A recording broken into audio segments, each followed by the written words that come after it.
এই দেশে একজন মা একজন বোন পাবনা বেড়ার ওই সাইডে ধর্ষণ হয়েছে। হওয়ার পরে কোরআনের জ্ঞান না থাকার কারণে মূর্খ জাহেল লোক চেয়ারম্যান হওয়ার কারণে সুন্দর করে ইউনিয়ন পরিষদে ডেকে বিচার করে দিচ্ছে। ধর্ষণের বিচার 100 জুতোর বাড়ি, 5 বার কান ধরে উঠবোস করা, আর এই যে নাক এটা মাটিতে ছেঁচড়ানো দেওয়া, এই নাকি ধর্ষণের বিচার। ইন্টারনেটে আপনি সার্চ দিয়ে দেখবেন, আজ ওই ভিডিও পাবেন। অথচ আল্লাহর আইন এই দুনিয়ার ময়দানে যেভাবে আল্লাহ পাক কায়েম করে দিয়েছে ধর্ষণের বিচার, অবিবাহিত অবস্থায় কেউ যদি জিনা বা বিচার করে মেয়াদা দালদা ওরে 100 বেত্রাঘাত দিয়ে পেটান, মিডিয়া দিয়ে ভিডিও করে ছেড়ে দেন। বিবাহিত অবস্থায় যারা জিনা বা বিচারে লিপ্ত হয় মাটিতে গর্ত করে পুঁতে ফেলে এরপরে পাথর মারতে শুরু করে। এই দেশের যুবক যারা আছে ওদের এমনি ধর্ষণের নাম মুখ থেকে উচ্চারণ বন্ধ হয়ে যাবে। সৌদি আরবে যারা হজ করতে যান, যদিও 100 ভাগ ইসলাম ওই জায়গায় চলে না, 70 ভাগ চলে, বাকি 30 ভাগ ওরা নরবর করে ফেলেছে। ওই জায়গার মধ্যে ধর্ষণের বিচার ব্যবস্থা কায়েম থাকার কারণে ওই দেশের মায়েরা সম্পদাদি টাকা পয়সা নিয়ে আরামসে ঘোরাফেরা করতে পারে, কোনো অসুবিধা হচ্ছে না, হবে না।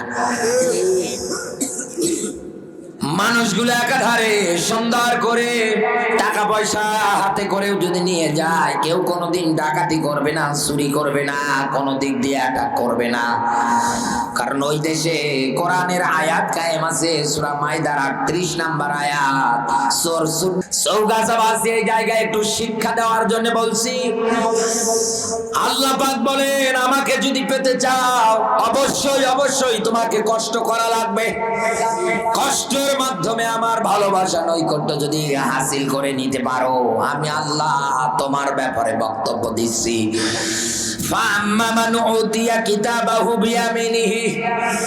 কিয়ামতের ময়দানে আমি আল্লাহ তোমার আমলনামাটা তোমার ডান হাতে দিয়ে দেব। সুবহানাল্লাহ বলতে পারো না?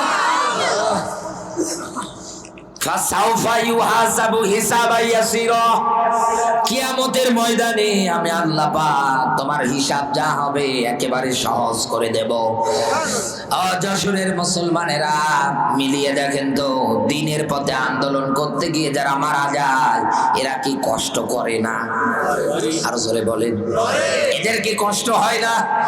যদিও নবীজির হাদিস অনুযায়ী শাহাদতের মরণ যারা পেয়ে যায়, শাহাদতের মর্যাদা যাদের নসিব হয়ে যায়, পিঁপড়ে কাটলে যেরকম যন্ত্রণা ওই রকম যন্ত্রণা তাদের অনুভব হয়ে যায়।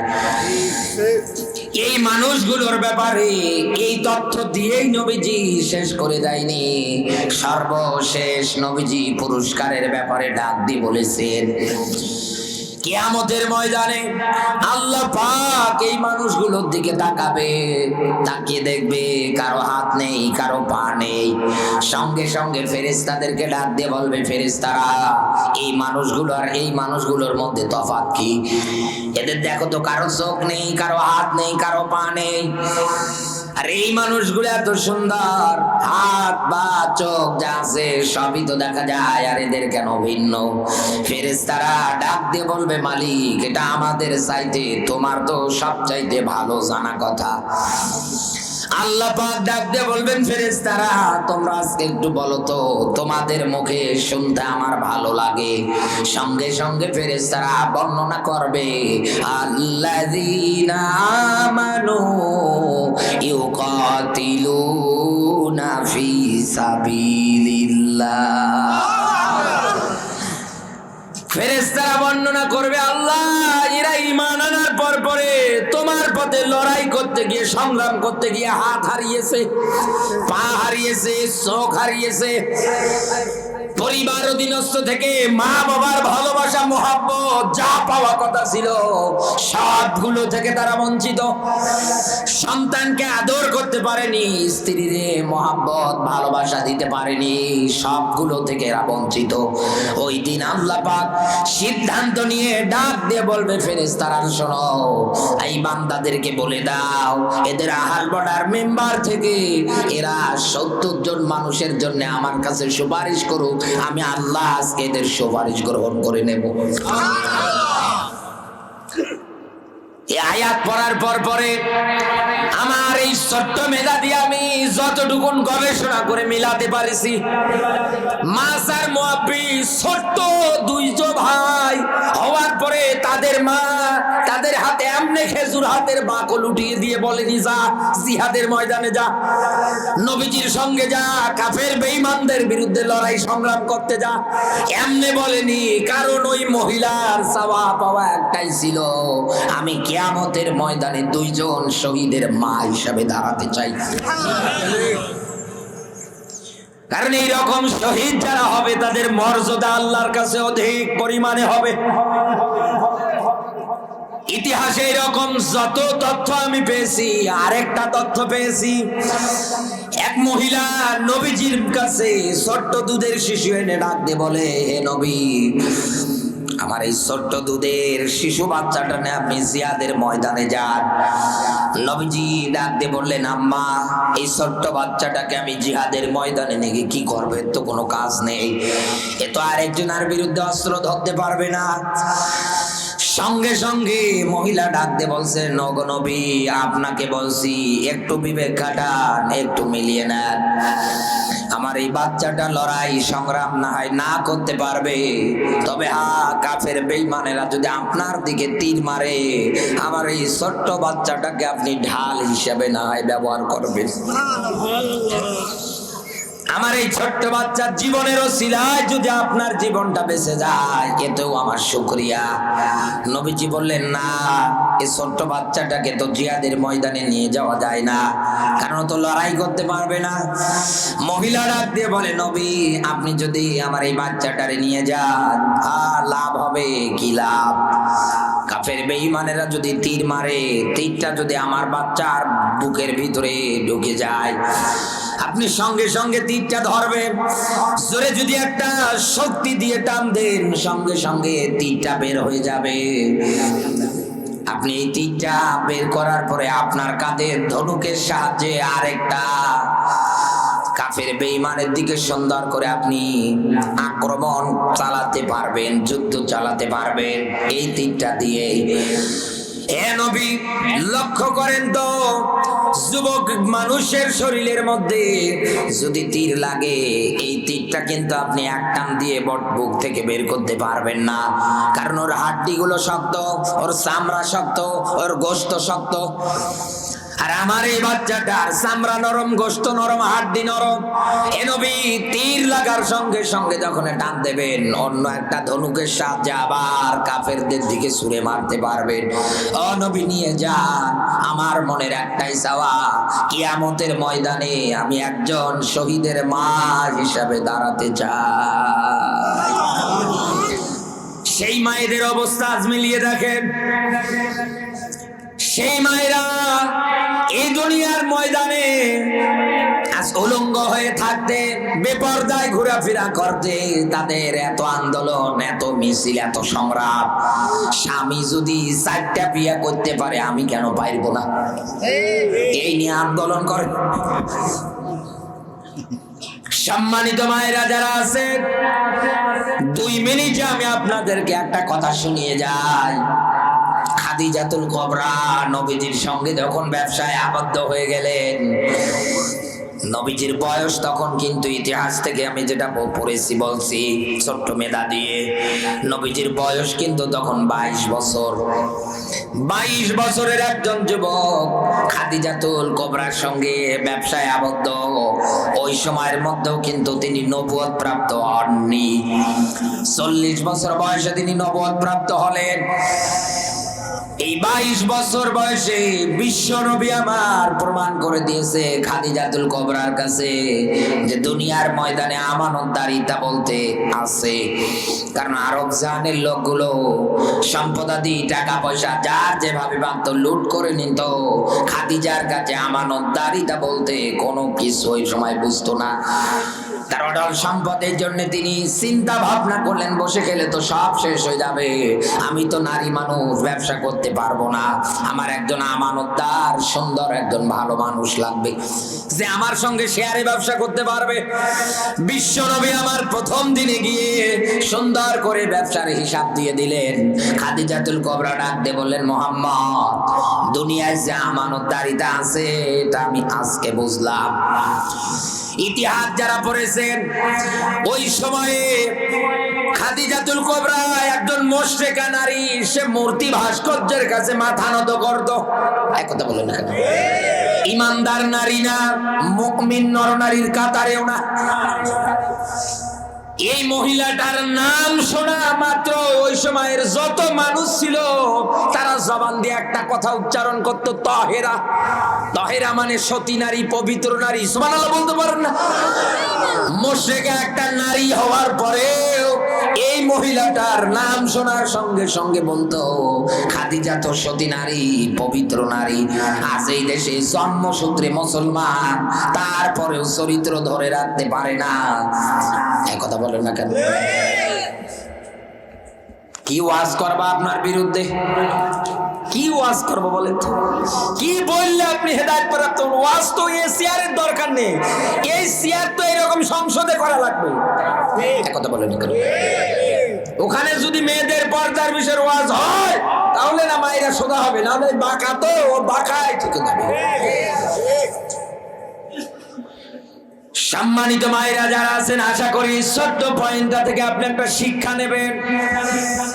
আপনি চেষ্টা চালাবেন এই দুনিয়ার ময়দানে আপনার সন্তানাদিগুলোকে দ্বীনের পথে, ইসলামের পথের একজন সৈনিক বানাতে। কারণ নবীজির হাদিস ভুলে গেলে চলবে না, লা তাজালু বুয়ুতান মাকাবির। নবীজি বলেন, তোমরা তোমাদের ঘরগুলোরে কবর বানিও না।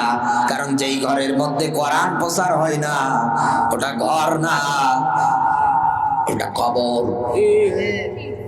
যেই বডির মধ্যে কোরআন নেই ওটা বডি না, ওটা শয়তানের কারখানা। এক কথা বলুন, ওটা শয়তানের কারখানা। পুরুষেরা বাইরে বেশি সময় দেয়, আপনারা ঘরে বেশি সময় দেন।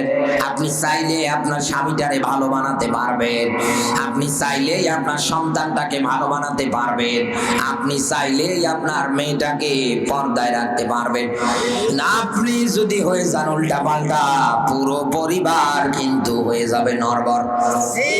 এদেশে আজ এইরকম।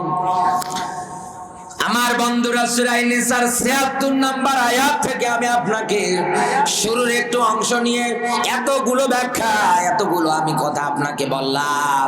এখান থেকে আমার মূল মেসেজ, মূল বাণী, বক্তব্য আপনাকে আমি যেটা দিতে চাই, দুনিয়ায় যারাই বলবে আমি ইমানদার, ওকে অবশ্যই অবশ্যই আল্লাহর জমিনে আল্লাহর আইন বাস্তবায়নের জন্য লড়াই সংগ্রাম করা লাগবে। কারণ এই জমিনে আমরা সবাই মালিকের সৃষ্টি, আর এই জমিনের ময়দানে আইনও চলবে তার। কিসের দাদা বাবু, কিসের কি? কোন আইন মানার সময় নেই। এখন এই দেশে আইন চলবে কার? এই ঘোষণা আপনাকে দেওয়া লাগবে। কারণ আমরা এই ঘোষণার পক্ষে না থাকার কারণে এই মোবাইলে আমি দেখেছি এই দেশে একজন মা, একজন বোন, পাবনা বেড়ার ওই সাইডে ধর্ষণ হয়েছে। হওয়ার পরে কোরআনের জ্ঞান না থাকার কারণে, মূর্খ জাহেল লোক চেয়ারম্যান হওয়ার কারণে সুন্দর করে ইউনিয়ন পরিষদে ডেকে বিচার করে দিচ্ছে। ধর্ষণের বিচার ১০০ জুতোর বাড়ি, 5 বার কান ধরে উঠবোস করা, আর এই যে নাক, এটা মাটিতে ছেঁচড়ানো দেওয়া, এই নাকি ধর্ষণের বিচার। ইন্টারনেটে আপনি সার্চ দিয়ে দেখবেন, আজ ওই ভিডিও পাবেন। অথচ আল্লাহর আইন এই দুনিয়ার ময়দানে যেভাবে আল্লাহ পাক কায়েম করে দিয়েছে ধর্ষণের বিচার, অবিবাহিত অবস্থায় কেউ যদি জিনা বা বিচার করে মেয়াদা দালদা ওরে 100 বেত্রাঘাত দিয়ে পেটান, মিডিয়া দিয়ে ভিডিও করে ছেড়ে দেন। বিবাহিত অবস্থায় যারা জিনা বা বিচারে লিপ্ত হয় মাটিতে গর্ত করে পুঁতে ফেলে এরপরে পাথর মারতে শুরু করে। এই দেশের যুবক যারা আছে ওদের এমনি ধর্ষণের নাম মুখ থেকে উচ্চারণ বন্ধ হয়ে যাবে। সৌদি আরবে যারা হজ করতে যান, যদিও 100 ভাগ ইসলাম ওই জায়গায় চলে না, 70 ভাগ চলে, বাকি 30 ভাগ ওরা নরবর করে ফেলেছে। ওই জায়গার মধ্যে ধর্ষণের বিচার ব্যবস্থা কায়েম থাকার কারণে ওই দেশের মায়েরা সম্পদাদি টাকা পয়সা নিয়ে আরামসে ঘোরাফেরা করতে পারে, কোনো অসুবিধা হচ্ছে না, হবে না। মানুষগুলো একাধারে সুন্দর করে টাকা পয়সা হাতে করেও যদি নিয়ে যায়, কেউ কোনোদিন ডাকাতি করবে না, চুরি করবে না, কোনো দিক দিয়ে অ্যাটাক করবে না। কারণ ওই দেশে কোরআনের আয়াত কায়েম আছে, সূরা মাইদার 38 নম্বর আয়াত, চোর সুন্নি হোক তথা পুরুষ হোক কিংবা মহিলা হোক, যেই হোক না কেন, ধরতে পারলে সাক্ষ্য প্রমাণের ভিত্তি তোর হাত কেটে দাও। এই আইন যদি এই দেশে থাকতো, এই দেশের হাজারো এমপি মন্ত্রীর হাত চলে যেত, চলে যেত। এবার তার ব্যাখ্যা কোথায়? আল্লাহ পাক বলেন, ওয়াইলুল লিল মুতাফফিফিনা আল্লাযীনা ইযা ক্তালু আলান নাসি ইস্তাওফুন।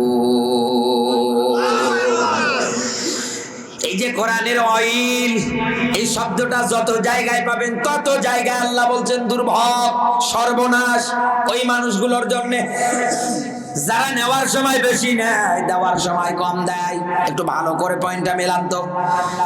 আল্লাহর জমিনে আল্লাহর এই আয়াতগুলো বাস্তবায়ন না হওয়ার কারণে আজ আমরা এরকম সব দিক দিয়ে পিছনে পড়ে যাচ্ছি। আল্লাহর ব্যাখ্যা দুর্ভোগ, সর্বনাশ ওই মানুষগুলোর জন্য যারা নেওয়ার সময় বেশি নেয়, দেওয়ার সময় কম দেয়। যশোর চৌগাছার মুসলমানেরা, এখান থেকে আপনি কি বুঝলেন? একটু ব্যাখ্যায় যায়।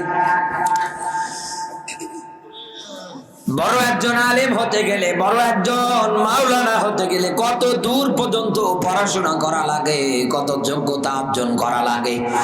এরপরে না কোরআনের ময়দানে বসে ধারাবাহিকভাবে কোরআনের ব্যাখ্যা বিশ্লেষণ গুলো জাতির সামনে বলা যায়।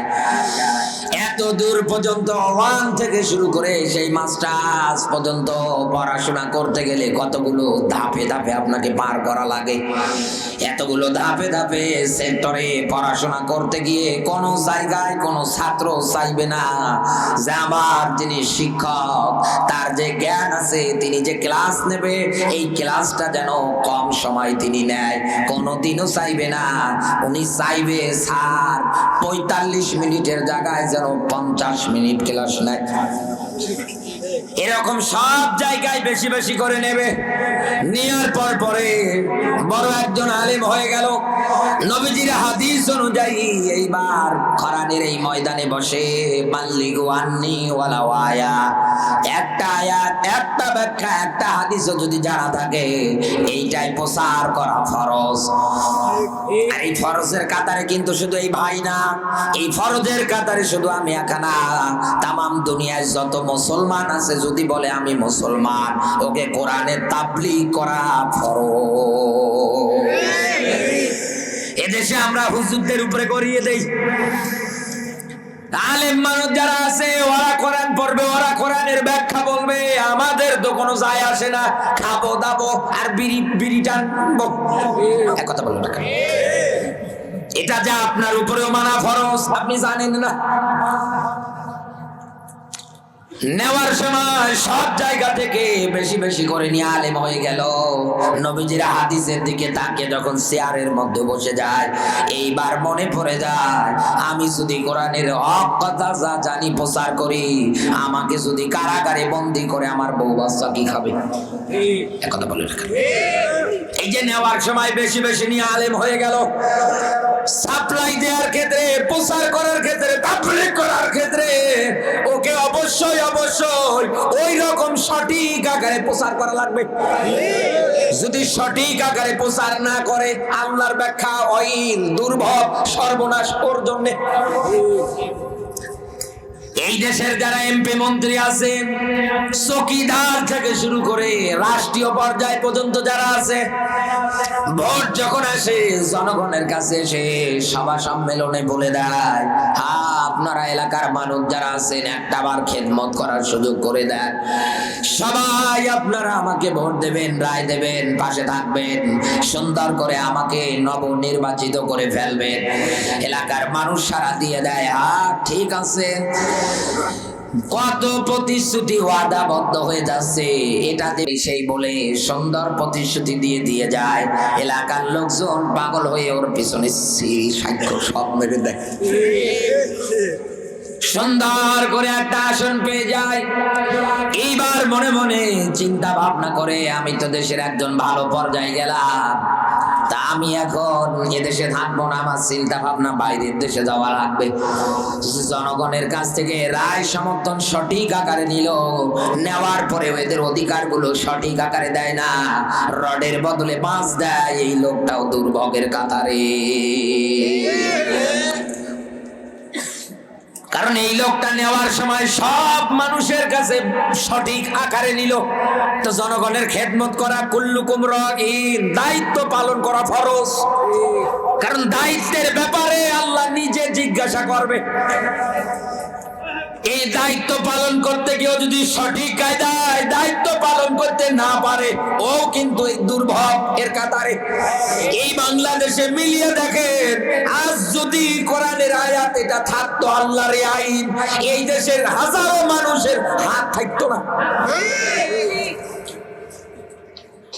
আমার বন্ধুরা, আয়াত থেকে শিক্ষা মেসেজ মানে বক্তব্য এই যায়, আজকের পর থেকে দুনিয়ায় যারা ইমানদার দাবি করবেন, লড়াই সংগ্রামটা কাফের বেঈমানদের বিরুদ্ধে চালিয়ে যান, চেষ্টা করেন আল্লাহর আইন নিয়ম নীতি এরকম যত জায়গায় যেভাবে আল্লাহ কায়েম করতে বলেছে ওইগুলোর পিছনে লেগে থাকেন।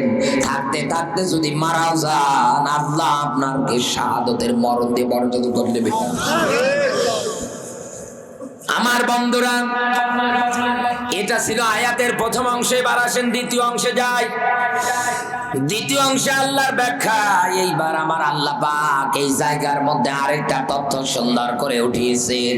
আমি ইমানদারের ব্যাখ্যায় ছিলাম, এতক্ষণ তারা লড়াই করবে, সংগ্রাম করবে আল্লাহর পথে। 2 নম্বরে আল্লাহ পাক বলেন, আল্লাযীনা কাফারু ইউকাতিলুনা ফি সাবিলিত তাগুত। এই দুনিয়ার ময়দানে ওয়াল্লাযী অতঃপর যারা কাফারু, যারা কুফরি করে, অস্বীকার করে, ওয়াল্লাযীনা কাফারু ওয়া কাযযাবু বিআয়াতিনা, ওয়াল্লাযী অতঃপর যারা কাযযাবু, অস্বীকার করে, মিথ্যা প্রতিপন্ন করার চেষ্টা করে। কি মিথ্যা প্রতিপন্ন করবে, কি অস্বীকার করবে? মুফাসসিরে কেরামরা ব্যাখ্যা করে দিয়েছে, আয়াতের অর্থ হচ্ছে, আয়াত মানে চিহ্ন, নিদর্শন। এই দুনিয়ার ময়দানে আল্লাহর চিহ্ন নিদর্শন পাওয়ার পরে তারা অস্বীকার করবে, তারা মানবে না। আল্লাহ পাক বলেন, এই মানুষগুলোই তো দুনিয়ায় কাফের। আর এই কাফের যারা হয় তারা লড়াই করবে দুনিয়ার ময়দানে তাগুত মানে শয়তানের পক্ষে। আজ মিলিয়ে দেখেন তো, এদেশে আল্লাহর পক্ষে লড়াই করা লোক বেশি না শয়তানের পক্ষে লোক বেশি? আরো জোরে বলেন। অথচ শয়তানের ব্যাপারে আল্লাহর রেড সিগন্যাল, সূরা বাকারা 208 নম্বর আয়াত। আল্লাহ পাক বলেন, খবরদার শয়তানের অনুসরণ করবি না। কথা কার? ও তোর চরম দুশমন। এত বড় সত্য একটা কথা জানার পরেও এই দুনিয়ার ময়দানে যাদের বিবেক খোলে না, এত বড় সত্য অথেন্টিক একটা বিধান দেখার পরেও যাদের বিবেক খোলে না, এক বাক্যে বুঝে নেবেন এই মানুষগুলো দুনিয়ায় আর কেউ না, আল্লাহর ব্যাখ্যা অনুযায়ী মিনাল জিন্নাতি ওয়ান নাস, মানুষ শয়তানও আছে আবার জিন শয়তানও আছে। আমার বন্ধুরা, কাফের যারা হবে এই মানুষগুলো তাগুতের পক্ষে লড়াই যখন একাধারে চালিয়ে যাবে, তারা এই জমিনের ময়দানে তাগুতের এই নিয়ম নীতি, শয়তানি এই নিয়ম নীতিগুলো যদি বাস্তবায়ন করে ফেলে, শয়তানের তন্ত্র মন্ত্র যা আছে একটার পর একটা সবগুলো যদি কায়েম করে ফেলে, আল্লাহর ভাষা অনুযায়ী, বক্তব্য অনুযায়ী এই শয়তান মার্কা মানুষগুলো সমাজে, রাষ্ট্রে, বিভিন্ন জায়গার মধ্যে 4 দফা মূলনীতি এরা বাস্তবায়ন করে। একটু মনোযোগ দেন আমার দিকে। 1 নম্বরে আইজ্জাত আহলিহা, সম্মানিত মানুষদের ধরবে আর বেইজ্জত করবে আর অপমান করবে। এই দেশে আজ মিলিয়ে দেখেন তো, যাদের বন্ধু শয়তান ওরাই তো এই দেশে আজ 13 বছর ধরে কোরআনের পাখিকে মিথ্যা মামলার কারাদণ্ড দিয়ে দুনিয়া থেকে বিদায় করলো। ইমানদারদের কাছে সে কলিজার টুকরা, জাতি, ধর্ম, বর্ণ নির্বিশেষে সবার কাছে। কিন্তু যারা এই দুনিয়ায় শয়তানকে বন্ধু বানিয়েছে, আজও হাজারো আলেম গুলোকে ওরা মিথ্যা মামলা দিয়ে জেলখানায় আটকেছে। ওরা ভালো করে জানে এই সম্মানিত মানুষদের ডাকে যদি লক্ষ লক্ষ মানুষ যায়, ওই জায়গা থেকে 50,000 লোক যদি প্রত্যেকটা জেলা থেকে কোরআন হাদিসের বাস্তব ব্যাখ্যা বুঝে ফেলে, আগামীতে আমাদের এই চেয়ার আর টিকবে না। যশোরবাসীটা 1 নাম্বার, যারা তাগুদের পক্ষে লড়াই করবে ওদের কর্মসূচি 4টা।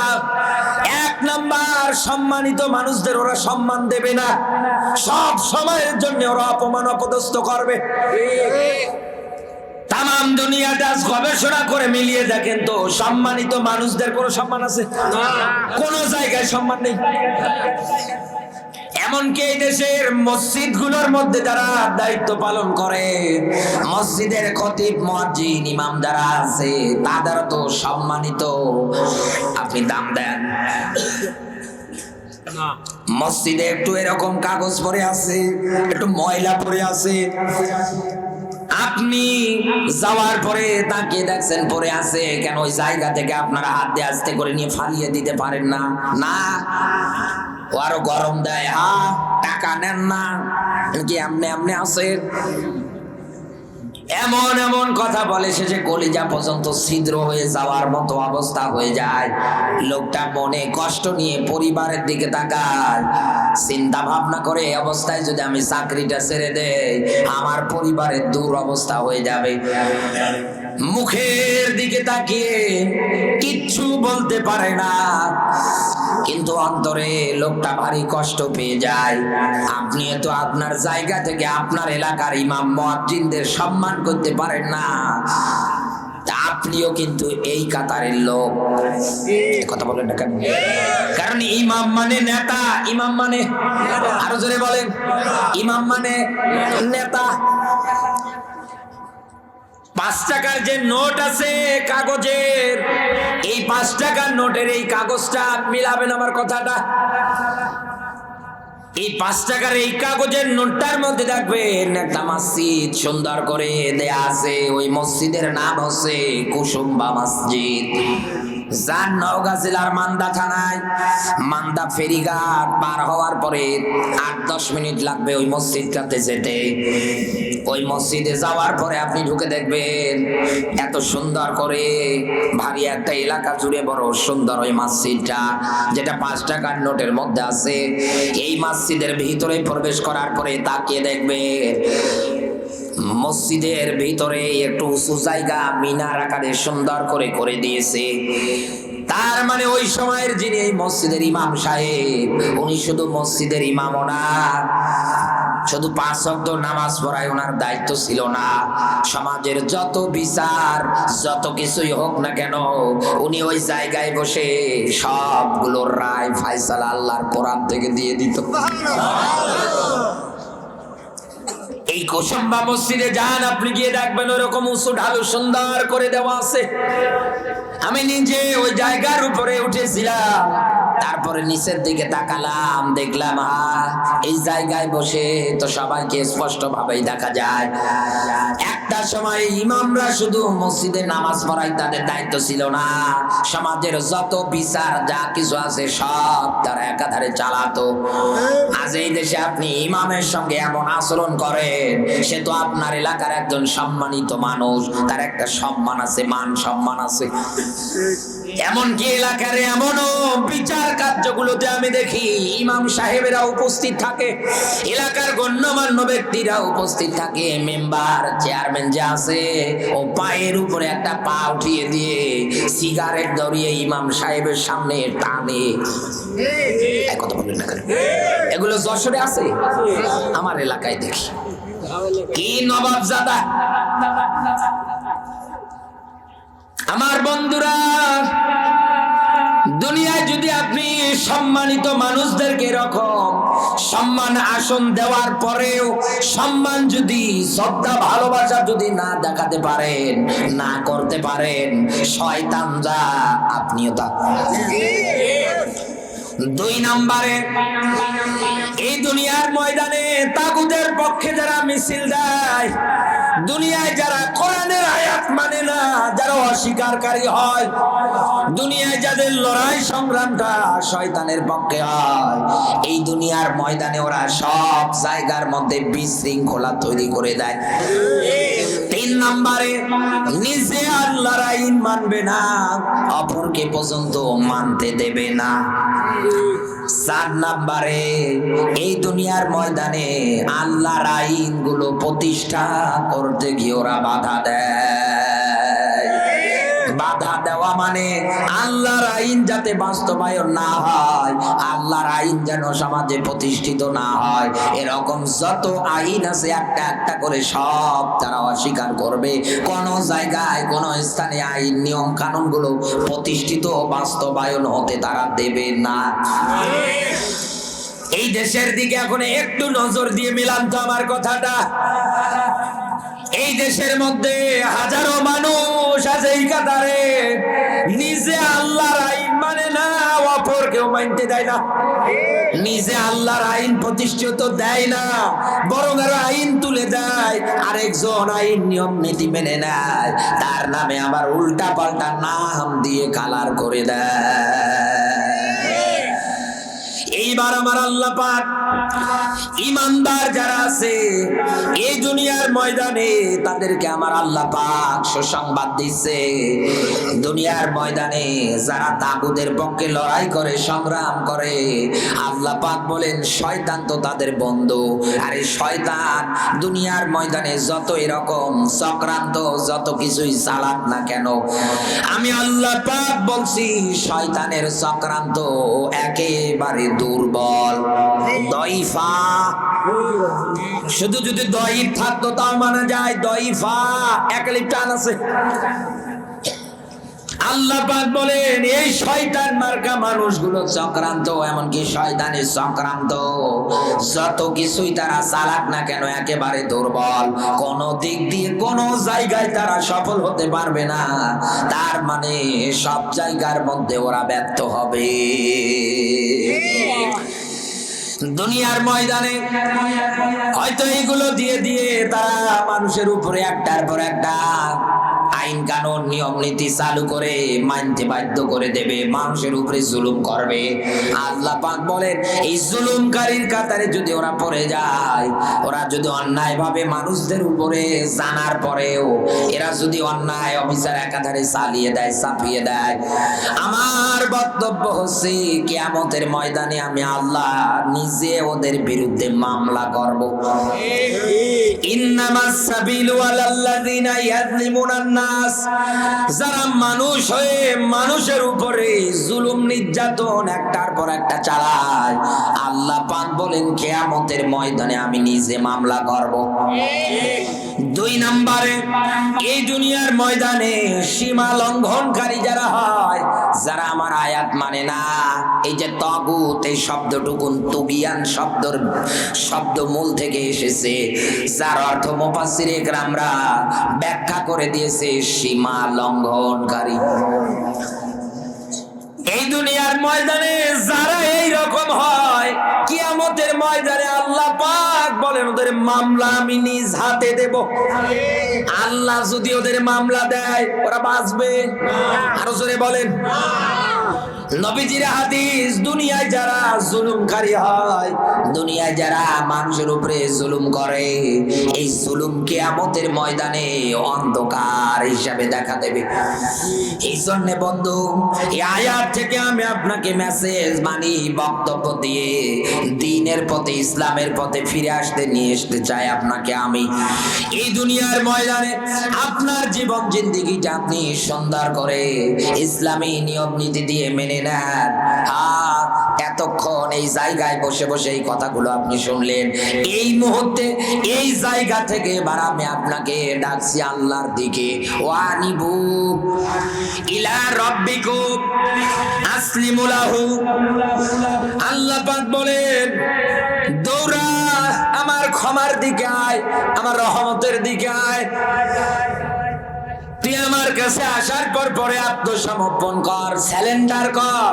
আসলিমু লাহু, স্যালেন্ডার কর, মাথা নত কর।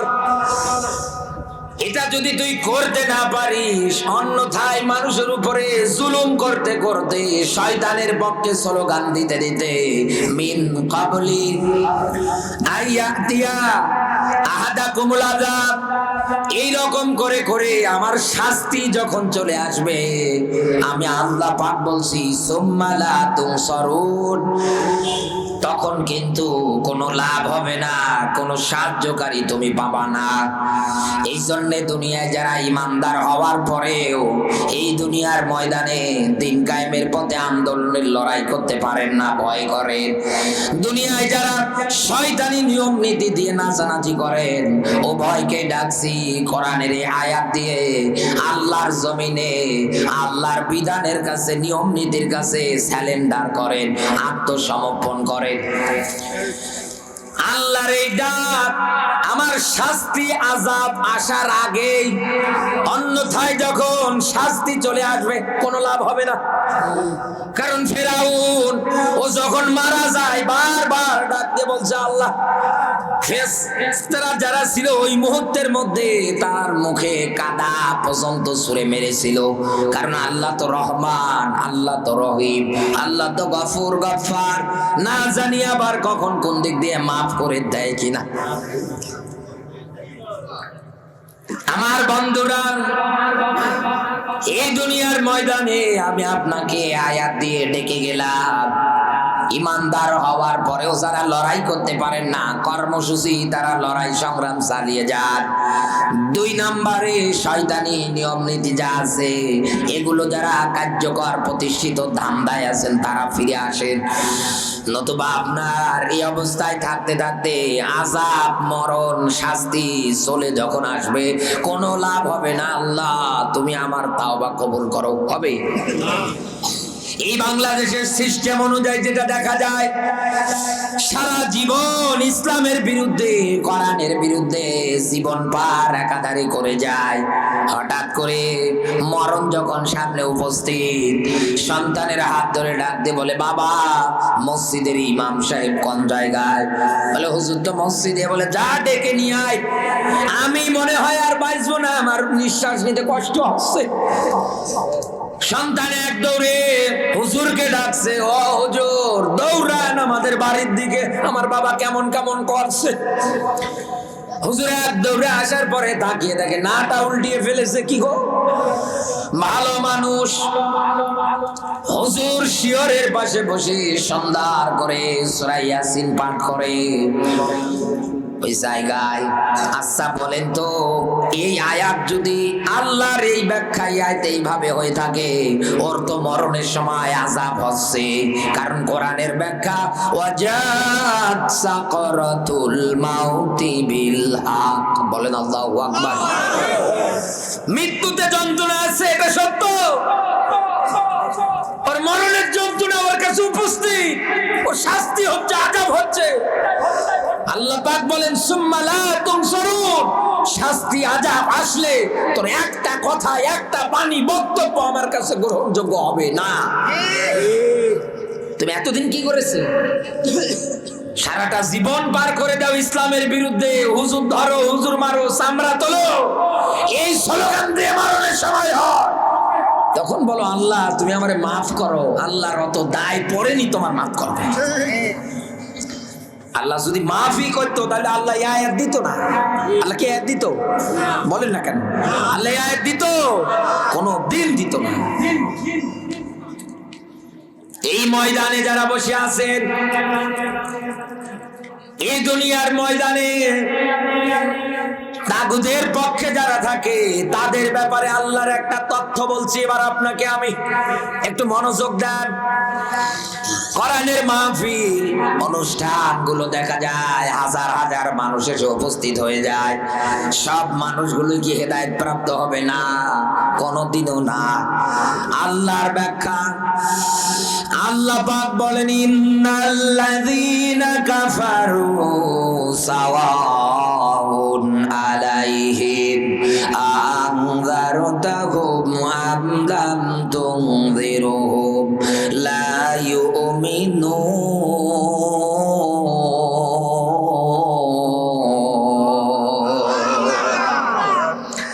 সূরা বাকারা ২ নাম্বার সূরা, ১ম নাম্বার পারা, ১ম নাম্বার রুকু, ৬ নাম্বার আয়াত।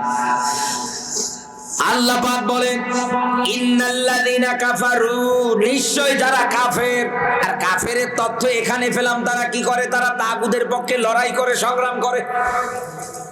কাফারা কুফর, অস্বীকারী হয়, এরকম তথ্য পাবেন আপনি। আল্লাহ পাক বলেন হে নবী, এদেরকে যতই আপনি দ্বীনের দাওয়াত দেন না কেন, যতই কোরআনের পথে হেদায়েতের বাণী শোনান না কেন, হে নবী একজনও দেখবেন দ্বীনের পথে, ইসলামের পথে ফিরে আসবে না, তার মানে ওরা হেদায়েত পাবে না। কথা কার? আর জোরে বলে, কেন পাবে না? না পাওয়ার কারণ কি?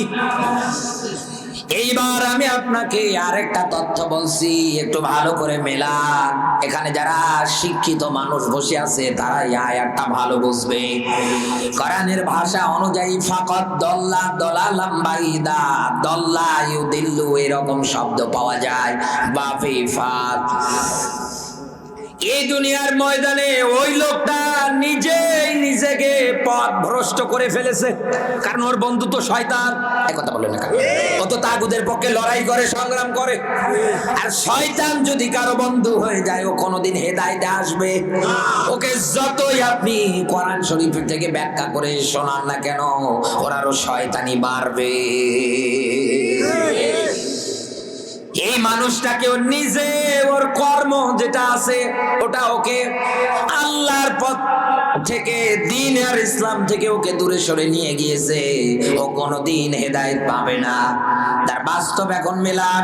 এই চেয়ার পাওয়ার পরে, আসন পাওয়ার পরে কত মানুষ এখন মনে করে আমাকে আর মরা লাগবে না। ৪১, ৮১, ৯১, ১১১ টার্গেট দিচ্ছে, এতদিন বাঁচবো।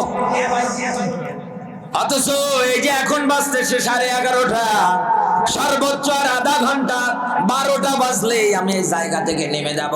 চেয়ারও থাকবে না, মঞ্চ থাকবে না, কিচ্ছু থাকবে না। কথা বলেন না কেন? চেয়ার ফাঁকা, বাড়িতে নিয়ে গিয়ে রেখে দেবে। মেহমান আসবে কবে? এই চেয়ারটা আবার অপেক্ষা করবে ওই মেহমানের জন্য।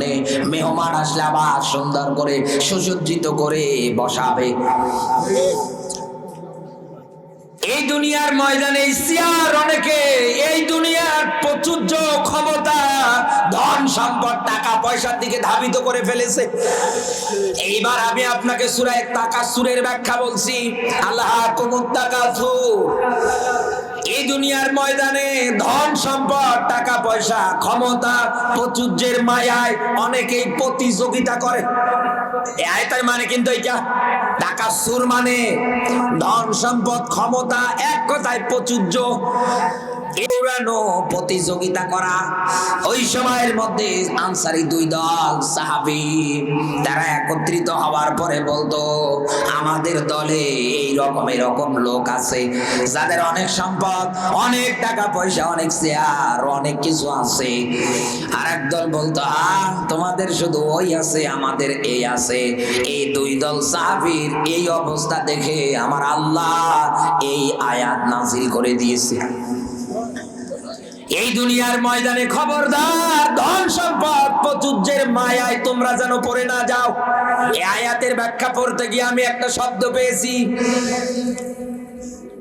একটা মানুষ যখন মারা যায়, এই মানুষটার সঙ্গে কবর পর্যন্ত দুইটা জিনিস যায়। কয়টা? আরো জোরে বলেন।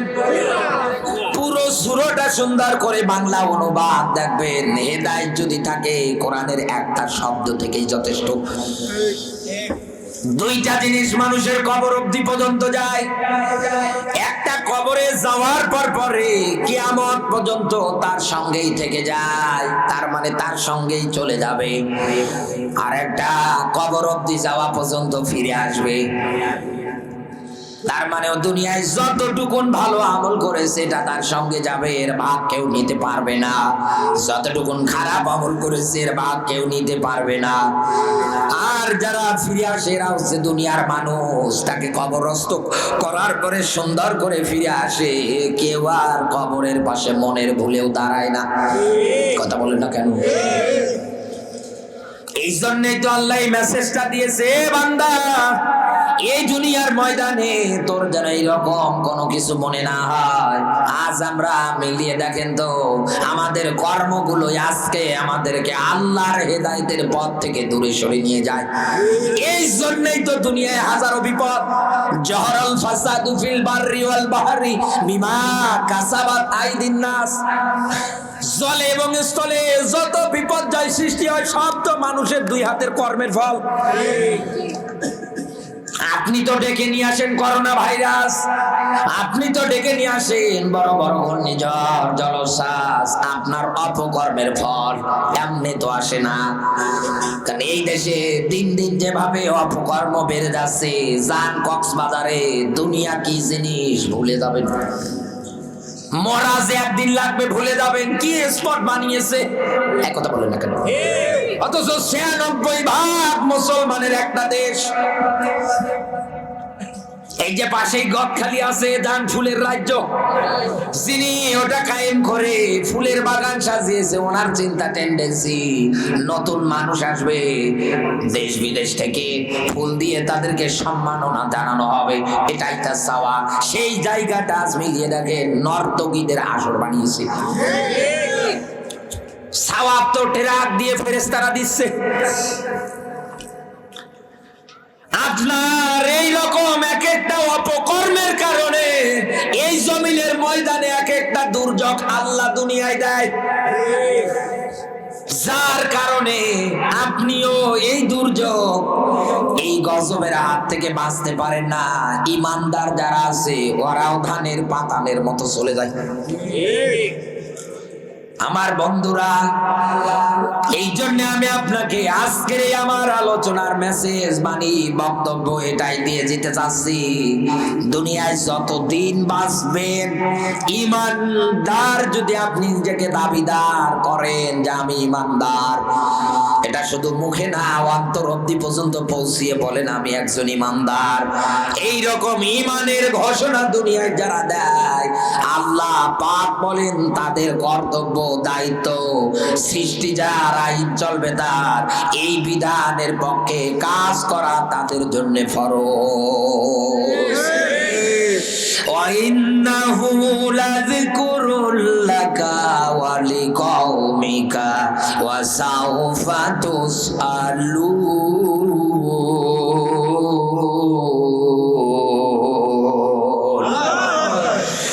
হে নবী, অবশ্যই অবশ্যই আপনাকে আপনার উম্মত যারা আছে কিয়ামতের ময়দানে জিজ্ঞাসা করব কোরআন মানার ব্যাপারে। বুকে হাত দিয়ে বলেন এই আয়াত মানার ব্যাপারে আল্লাহ যদি জিজ্ঞাসা করে কি জবাব দিবেন? হিসাব করে মরেন। কাফের বেঈমান যারা হয় ওরা লড়াই করবে শয়তানের পক্ষে, তাগুতের পক্ষে। 4টা কর্মসূচির কথা বলেছি, ভয় পাবেন না, কারণ আল্লাহ শেষের শব্দ ব্যবহার করেছে দইফা। ওর চক্রান্ত, ওর যত কৌশল সবগুলো দুর্বল। কেন তথ্য দিলেন? ইমানদার যারা হবে মাঝে মাঝে শয়তান মার্কা মানুষগুলো তাদেরকে মিথ্যা মামলা, জেল জরিমানা, এমনকি ফাঁসির পর্যন্ত ভয় দেখাবে।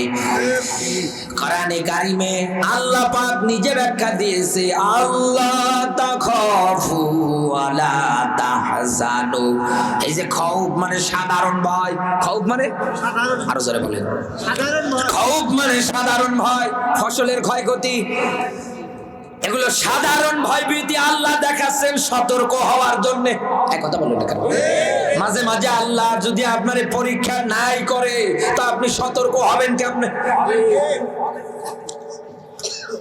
আল্লাহ পাক বলেন এই দুনিয়ার ময়দানে ইমানদারদেরকে দুনিয়ার ময়দানে ইসলামের পথ থেকে ফিরে নিয়ে আসার জন্য কাফিররা গ্রেফতার করে ফাঁসির ভয় দেখাবে, কিন্তু ইমানদার যারা হয় তাদের কাছে ফাঁসি, মরণ এগুলো সাধারণ ভয়ভীতি মনে হয়, কারণ তাদের জানা আছে এপারে আমি দুনিয়ার থেকে বিদায় নেব, ওই পারে আমার আল্লাহ জান্নাতি রিসিভ করে নেবে। কোন দিক দিয়ে তারা পিছু হটে আসবে না, কারণ শেষের শব্দ দইফা। ওদের যত চক্রান্ত, যত কৌশল সব দুর্বল, মাকড়সার মতো। একটা মাকড়সা যদি জাল বনে সর্বোচ্চ একটা জোরে বাতাস যদি যায়, জালের হাত হুডিও পাওয়া যায় না, সব ভেঙে চুরমার। কোন দিকে যাচ্ছে একটু খুঁজে পাবেন না। আল্লাহ পাক বলেন এই দুনিয়ার ময়দানে মুসলিম বিশ্বের মানুষগুলো যদি এই রকম সবাই দলবদ্ধ একতাবদ্ধ হয়ে সফান কান্নাহুম বুনিয়ানুম মারসুস, সারিবদ্ধ প্রাচীরের মতো তারা যদি দাঁড়িয়ে যায়, হাতের উপরে হাত রেখে যদি ঘোষণা দেয় আমার একজন দিনী ভাই, কারণ আমরা সবাই মুসলমান, আমরা ভাই ভাই, আমরা দেহের মতো, এক জায়গায় সিমটি কাটলে যেরকম ব্যথা হয় আমার একজন মুসলমান ভাই মায়ের খেলে ওই রকম ব্যথা লাগবে। এই স্লোগান দিয়ে সব হিংসা বিদ্বেষ ভুলে গিয়ে যখন এই জমিনে ঘোষণা দিবে ইউকাতিলুনা ফি সাবিলিল্লাহ, দেখবেন এই দেশের কাফেররা পালানোর রাস্তা খুঁজে পাবে না। 2 মিনিটে আর একটা পয়েন্ট বলছি। ওয়াহা রব্বুকা ইলান নাহলি, সূরা নাহলের 68 নম্বর আয়াত। মৌমাছিদের আল্লাহ ডাক দিয়ে বলেছেন, ও দুনিয়ার মৌমাছিরা, 1 নম্বরে ঘর বানাও জিবাল, পাহাড়ে, সাজার গাছের ডালে। এরপর পরে মানুষ থাকার জন্য, কোরআনের ভাষায় মানুষ থাকার জন্য যে বাড়ি ঘরগুলো তৈরি করে, কোরআনের ভাষায় এইগুলোকে বলা হয় মাচাং। এই মাচাং মানে ঘর বাড়িয়ে দেয়ালে বা ওয়ালে। এই 3টা জায়গায় তোমরা তোমাদের ঘর বানাও। আজ থেকে নিয়ে শুরু করে, শুধু না, অতীতের ইতিহাস থেকে শুরু করে কিয়ামতের আগ পর্যন্ত দেখবেন এই দুনিয়ার ময়দানে এই মৌমাছিরা 3টা জায়গা বাদ দিয়ে অন্য কোন জায়গায় ঘর বানাবে না, বাড়ি বানাবে না। অর্ডার কয়বার বলেন না কেন? একবার, মাত্র একবার অর্ডার করার পর পরে তারা আল্লাহর হুকুমটা কত সুন্দর করে আদায় করে, পালন করে, তারা মেনে নেয়। ও যশোর চৌগাছার মুসলমান, এই তথ্যটা আমি কেন টান দিয়ে নিয়ে আসলাম? ছোট্ট একটা অপু শিশু, ও যদি ওই মৌমাছি চাকের গোল দিয়ে হেঁটে যায়, ও তো অপু শিশু, ও তো বোঝে না। ও যদি একটা ঢিল ছুঁড়ে নিয়ে ওদের চাকের মধ্যে মেরে দেয়, তাহলে তো মনে হয় মৌমাছির থেকে একজন লিডার হয়ে আসে ডাক দিয়ে বলবে, বাবা তুমি তো বোঝো না, ছোট মানুষ, আর জীবনে ঢিল দিও না, বাড়ি যাও, এ কথা বলবে? বরং ওই চাকের মধ্যে যা আছে সব এসে হামলা করবে, অ্যাটাক করবে। একটা পর্যায়ে ওরে বাঁচানো পর্যন্ত অসম্ভব হয়ে যাবে। আপনি কি মৌমাছির এই চাক থেকেও কি শিক্ষা নিতে পারেন না যে কেউ হোক না কেন, যদি ঢিল ছুড়ে দেয়, ওরা এমপি বুঝবে না, মন্ত্রী বুঝবে না, কাউকে বুঝবে না ওদের গায়ে বিনা কারণে হাত দিল কেন। ওরা তো কারো ক্ষতি করে না, কথা বলে না কেন? তাম দুনিয়ায় মুসলমানেরাও তো ওই রকম, কারো কোনো ক্ষতি করে না। কোন দিন কোন জায়গায় মুসলমানদের মতো শান্তশিষ্ট জাতি দুনিয়ায় আর নেই। এত শান্তশিষ্ট জাতি মুসলমানেরা, এদের উপরে নির্যাতন করে, অন্যায় করে, শুধু একতা না থাকার কারণে ওরা পার পায়। নতুবা আমাদের মধ্যে যদি দলাদলি ভেদাভেদ না থাকতো, সবাই যদি এক প্ল্যাটফর্মে থাকতাম, এই দেশে নাস্তিকদের জিহ্বা টেনে ছিঁড়ে ফেলা হতো। আজ একতা না থাকার কারণে ভাইটা কোরআন প্রচার করতে গিয়ে নির্যাতনের শিকার হলেও হতে পারে। এই কথা বলে না কেন? একতা থাকে। ওই মৌমাছিরা যেমন ধরেছে ছোট্ট দুধের বাচ্চা, তাও মানে না।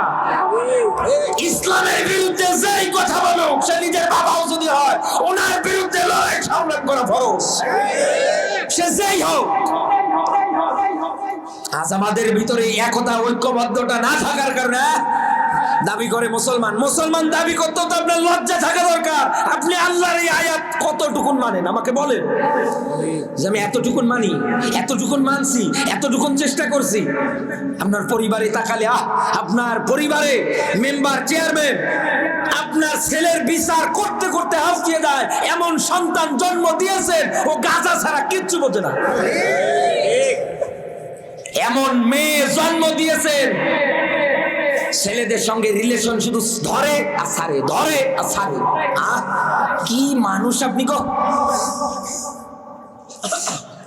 আপনি কোন জায়গায় কোন দিক দিয়ে সম্মান পান না, শ্রদ্ধা আপনাকে করে না, আপনার নিজের কর্মের কারণে। কারণ শয়তান আপনাকে দখল করে এসেছে, কোরআন হাদিসের আলোয় আলোকিত থেকে আপনি দূরে। এই জন্য ডাকছে, ইয়া আইয়ুহাল ইনসান মা গররাকা বিরাব্বিকাল কারীম, সূরা ইনফিতরের আয়াত। আল্লাহ ডাকছেন, এ মানুষ সকল, তুই কিসের ধোঁকায় পড়ে গেলি? কথা কার? আরো জোরে বলে, তুই কিসের ধোঁকায় পড়ে গেলি? শয়তানি তন্ত্র নিয়ম নীতি যা আছে সব বাদ দেন, সব ভেদাভেদ ভুলে যান, পরিচয় একটা দেন মুসলমান, এরপরে আসেন। কারণ দিনের প্রতি লড়াই সংগ্রাম করতে গেলে একা একা সম্ভব না। 313 জন মুজাহিদের বর্ণনা শোনেন আর হাউমাউ করে কাঁদেন। এই 313 জন মুজাহিদ যখন বদরের ময়দানে ঐক্যতা অর্জন করে সিদ্ধান্ত নিয়েছিল জীবন যাবে যাবে, আমরা হাতে হাত রেখেছি, এই জমিনে আল্লাহর আইন বিধান নিয়ম নীতি কায়েম করেই ছাড়বো। এই মনস্থ একত্রিত করে তারা যখন ময়দানে ঝাঁপিয়ে পড়েছে, কাফেরেরা হাজার হাজার হওয়ার পরেও তারা ওই জায়গায় বিজয় পায়নি, আল্লাহ নিজে সাহায্য করে বিজয় দিয়েছে। আপনি তো শব্দ পড়েন না, কোরআন নিয়ে গবেষণা করেন না। তাতানাজ্জালু মুজারে, বর্তমান ভবিষ্যৎ, প্রেজেন্ট ফিউচার। শুধু কি বদরের ময়দানে ফেরেশতা পাঠিয়ে দিন কায়েমের জন্য আল্লাহ বলেছেন আর পাঠাবো না, এরকম তথ্য আছে? না, বরং কিয়ামতের আগ পর্যন্ত দুনিয়ায় যারাই দিন কায়েমের জন্য চেষ্টা চালাতে গিয়ে বাধা বিপত্তিতে পড়বে, আল্লাহ পাক বলেন বদরে যেমন পাঠিয়েছি ভবিষ্যতেও আমি আল্লাহ পাঠাবো। তা আমাদের মধ্যে একতা না থাকলে পাঠাবে কেমনে, হবে কেমনে? আজ কোন দিক দিয়ে কোনোভাবে আমাদের মুসলমানের ভিতরে একতা নেই। একজন মুসলমান হয়ে আরেকজন বিপদে ফেলানো যায় কেমন করে? ও সকালবেলা এই নিয়তে চোখ খোলে, ইন্নাল্লাযীনা ফাতানুল মুমিনিনা ওয়াল মুমিনাত। এই আয়াতটা বলে আমি আমার তেলাওয়াতকৃত আয়াতের দিকে যাচ্ছি, একটু লক্ষ্য করেন।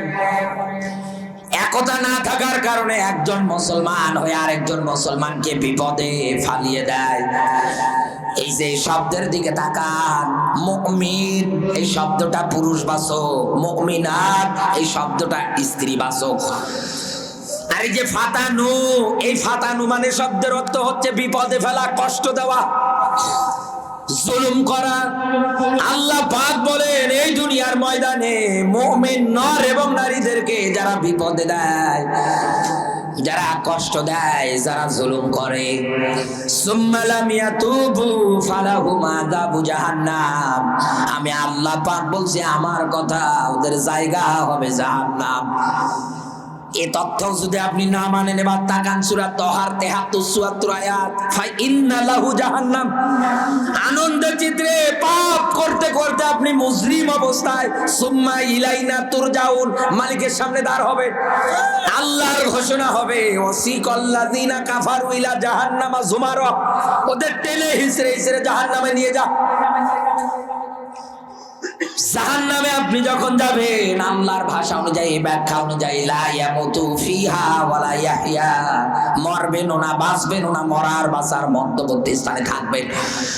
যশোরের মুসলমানেরা, তাহলে এই দুনিয়ায় যারা একতাবদ্ধ না হয়ে উল্টো যারা সকালে নিয়তেও চোখ খোলে, সকালবেলা কার ক্ষতি করা যায়, কারে বিপদে ফেলানো যায়, এই মানুষগুলো যতই চেষ্টা চালাক, আপনি আপনার জায়গায় থেকে আপনার ঈমানটা মজবুত করেন, মাটি কামড়ে ধরে টিকে থাকেন, সাহায্য একদিন একদিন আল্লাহ করবেই। আপনি দুনিয়ায় সম্মানিত হবেন, আর এই জালেম পালানোর রাস্তা খুঁজে পাবে না। ইতিহাস এই রকম করে কিন্তু রচিত হয়ে আসছে। এক সময় যারা নির্যাতিত হয়েছিল তারা সম্মান আসন পেয়েছে। আবু জাহেল আমাদের কাছে আজ ঘৃণার পাত্র, কিন্তু আমাদের নবীর বিরুদ্ধাচারণ করার কারণে। অথচ লোকটা মহাজ্ঞানী, আবুল হাকাম যার নাম, বুদ্ধির পিতা একজন। ফিরাউন, নমরুদ, এরা ক্ষমতার অধীনে কি সম্মান কি মর্যাদা তাদের। একটা পর্যায়ে তারা ছিল দ্বীনের দাওয়াতের ঘর বিরোধী হওয়ার কারণে একটা পর্যায়ে ওই চেয়ার থেকে আল্লাহ থাপড়িয়ে নামিয়ে সেই লোকটা মাজলুম থেকে ছিল তাকে চেয়ারে উঠিয়ে বসিয়েছে। এমনকি কূপ থেকে জেলখানা থেকে মিশরের খাদ্যমন্ত্রী নবী ইউসুফ, ওই ইতিহাসগুলো পড়েন, মাটি কামড়ে ধরে আল্লাযীনা আমানু ইউকাতিলুনা ফি সাবিলিল্লাহ, দলবদ্ধ একতাবদ্ধ হয়ে টিকে থাকেন, আমার আল্লাহ অবশ্যই অবশ্যই সাহায্য করবে। নবীজির প্রতি দরুদ, মানবতার মুক্তির মডেল, মানবতার মহান আদর্শ, মানবতার শিক্ষক, নবীকুর শিরোমণি মুহাম্মাদুর রাসূলুল্লাহ সাল্লাল্লাহু আলাইহি ওয়াসাল্লাম। জবান সেরে কোরআনের সোনালী আয়াত আমার সঙ্গে পড়ে না, আউযু বিল্লাহি মিনাশ শাইতানির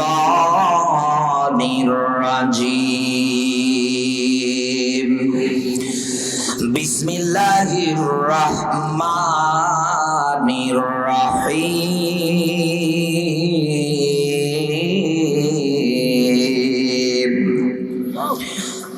ইয়া আইয়ুহাল্লাযীনা আমানু তাকুল্লাহ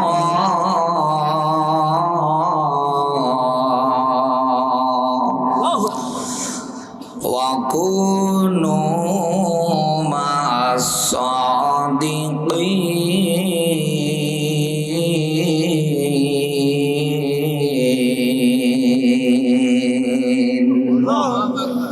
আগামীকালকে কেউ যদি জিজ্ঞাসা করে কোন সূরা থেকে আলোচনা হয়েছে, আপনি বলবেন সূরা তাওবার ১১৯ নাম্বার আয়াত।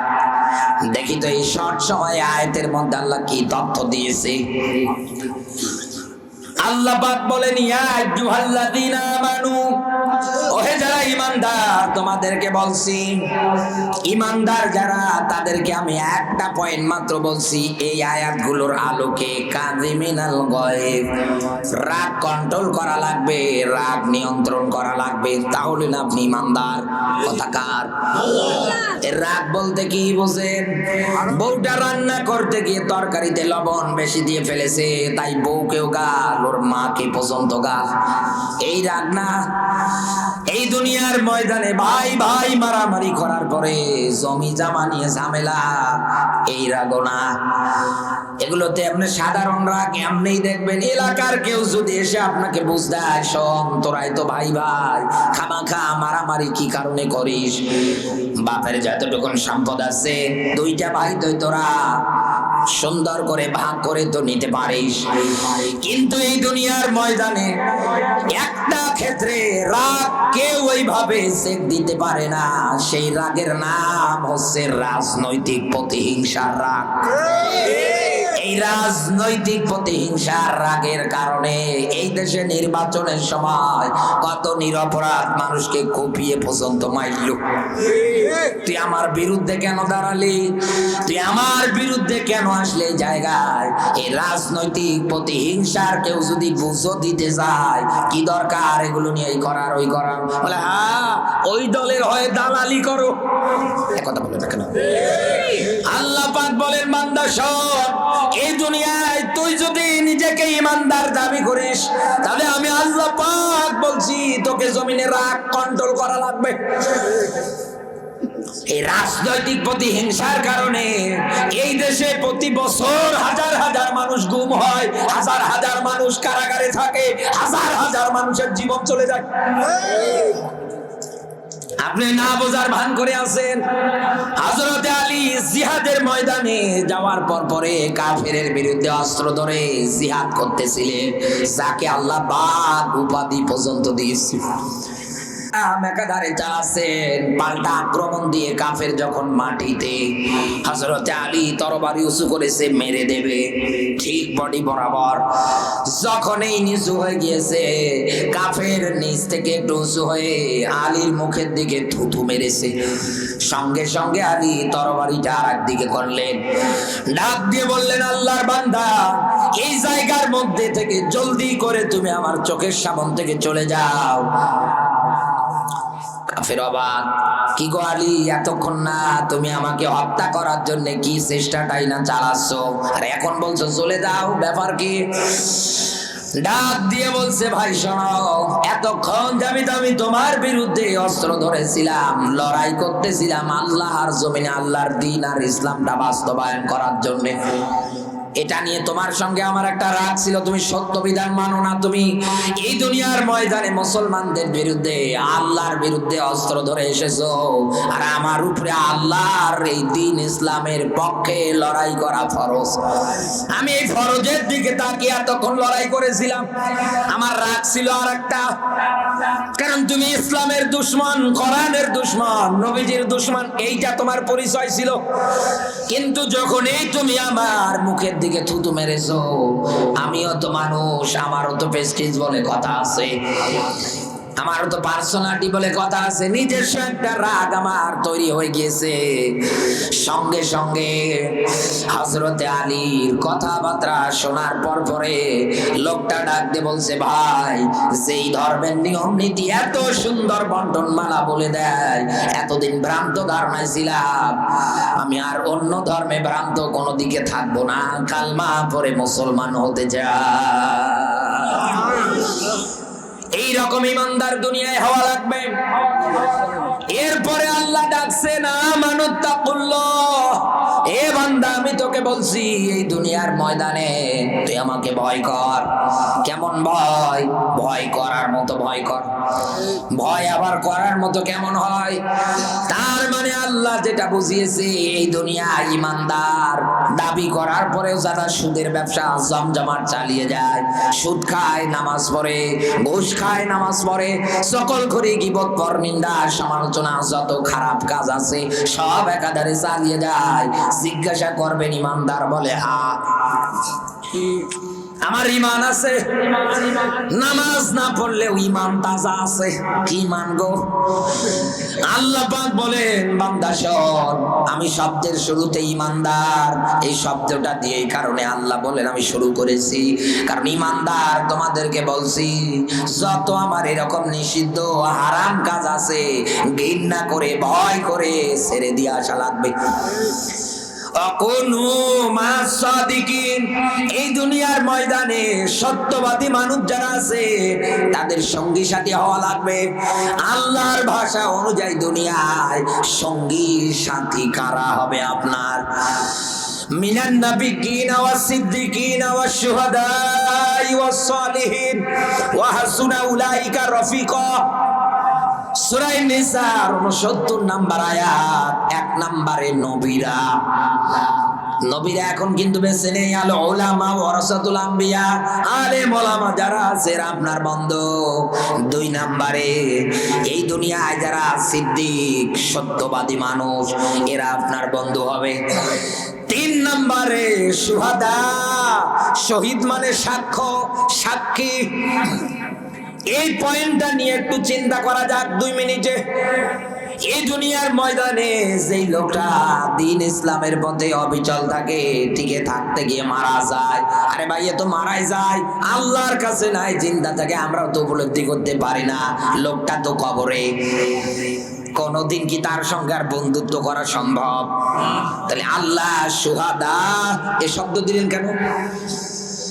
এই কারণে আল্লাহ দিয়েছেন এই দুনিয়ার ময়দানে দ্বীন কায়েমের আন্দোলনে কর্মী যারা হয়, শহীদ হওয়ার পথের জন্য, শাহাদতের মরণের জন্য যারা তামান্না করে, সবকিছু যারা ভুলে যায়, এই মানুষগুলো এই দুনিয়ার ময়দানে কখন কোন জায়গায় বুলেট খেয়ে রক্তাক্ত হয়ে কখন কোন জায়গায় তাদেরকে মেরে ফেলবে তারা নিজেও জানে না। এই মানুষগুলোর পাশে পারলে আপনি দাঁড়ালে বন্ধুত্বর পরিচয় দিয়ে সহযোগিতা করবেন, পাশে থাকবেন। এরপর পরে এই দুনিয়ার ময়দানে আপনার বন্ধু হবে দুনিয়ায় যারা চলে, ভালো কাজ করে, নেক কাজ করে, শুধু একা না অপরকে পর্যন্ত উপদেশ দেয়। আল্লাহ পাক বলেন ওয়া হাসুনা উলাইকা রফিকা, উলাইকা ইসমে ইশারা, আল্লাহ আঙ্গুল ইশারা করে দেখাচ্ছে এই মানুষগুলো এই দুনিয়ার ময়দানে সঙ্গী হিসাবে বড়ই উত্তম। আল্লাহ পাক যেন আমাদেরকে এইরকম সঙ্গী বানানোর তৌফিক দান করে, বলেন আমিন। সম্মানিত মায়েরা যারা আছেন, নেককার নারী যদি আপনি হতে চান, আমি আপনাকে মাত্র 4টা পয়েন্ট বলছি। উদখুলু ফিস সিলমি কাফা, ইসলাম মেনে নেওয়া লাগবে পরিপূর্ণভাবে। 2 নম্বরে এই দুনিয়ার ময়দানে স্বামী সম্পদের হেফাজতকারী হওয়া লাগবে। 3 নম্বরে এই দুনিয়ার ময়দানে চরিত্র এটা হেফাজতে রাখা লাগবে। কারণ নবীজি বলেন 2টা জিনিসের গ্যারান্টি তোমরা আমাকে দাও, আমি নবী তোমাদের জান্নাতের গ্যারান্টি দিয়ে দেব।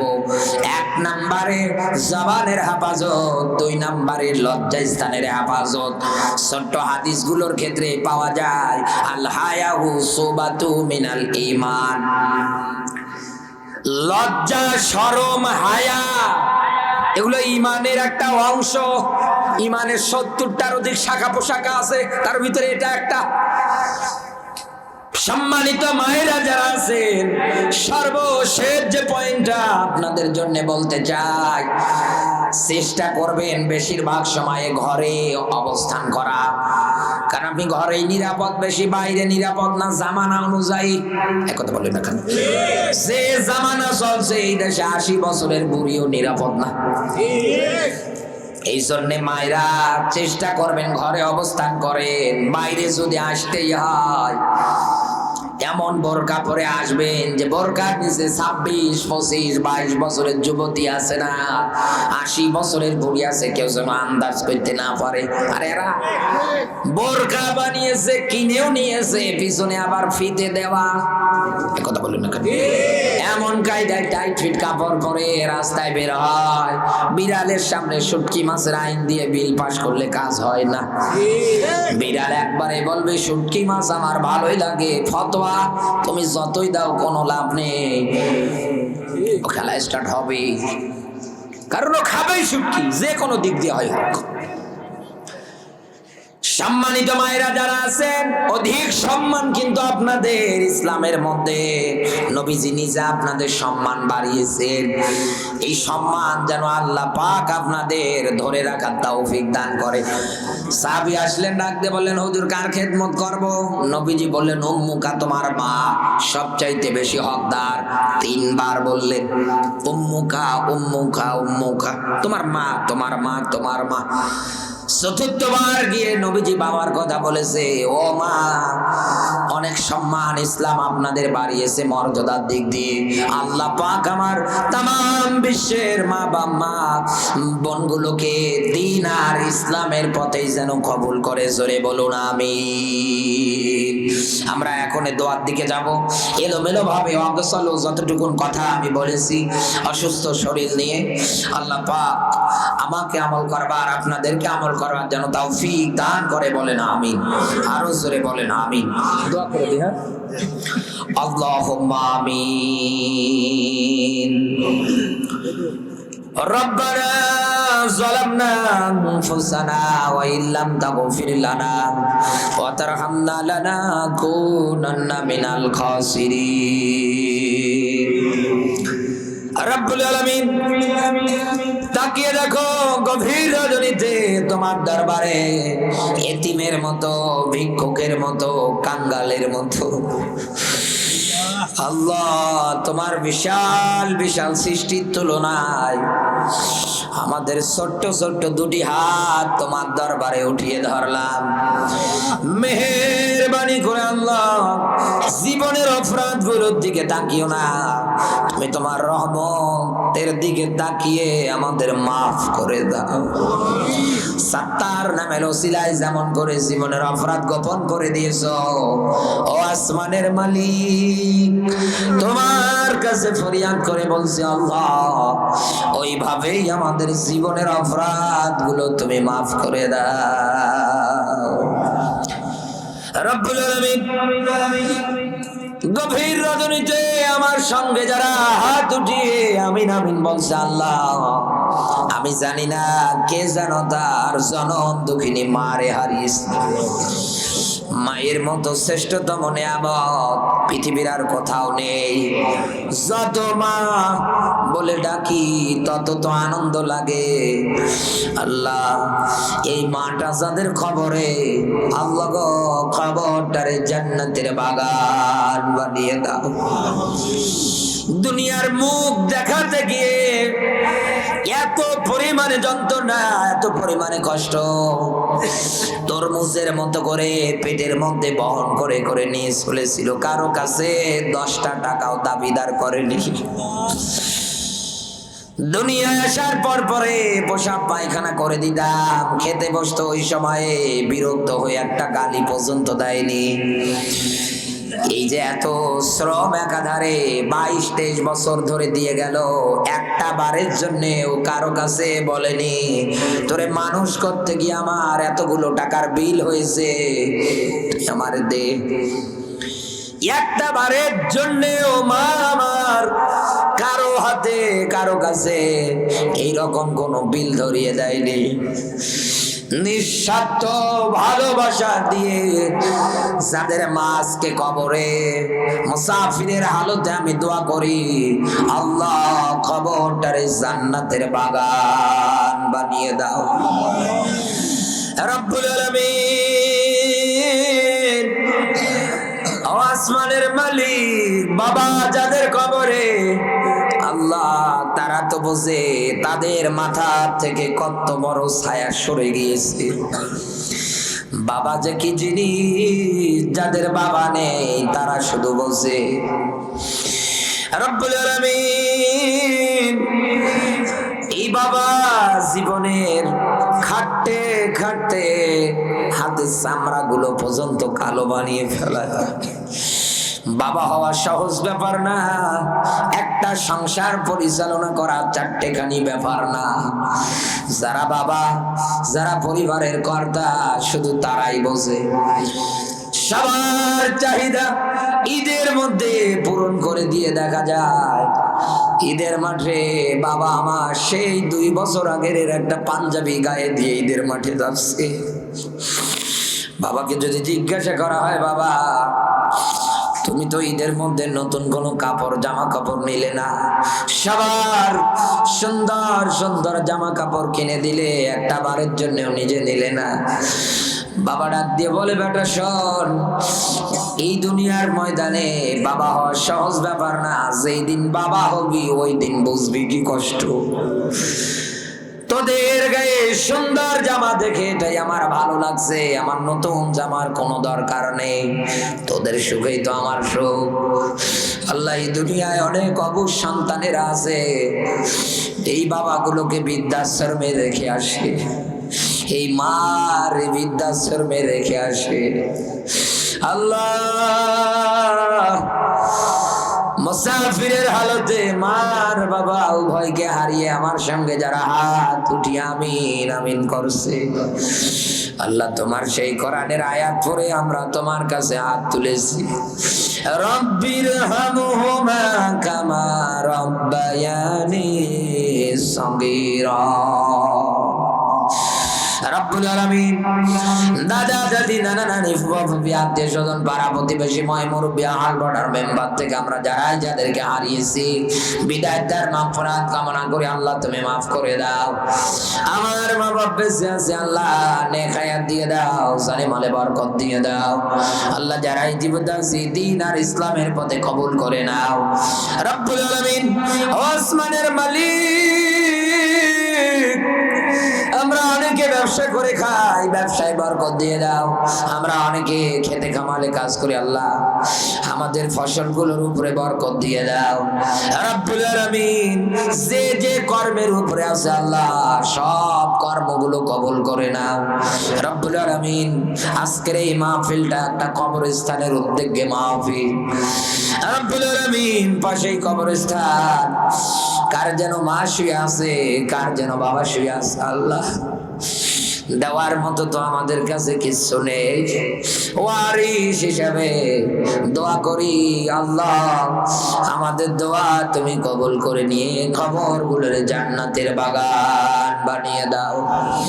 তুমি তো আলিম বিজাতিস সুদূর, মানুষের অন্তরে কি চলে শুধু তুমি জানো। রব্বুল আলামিন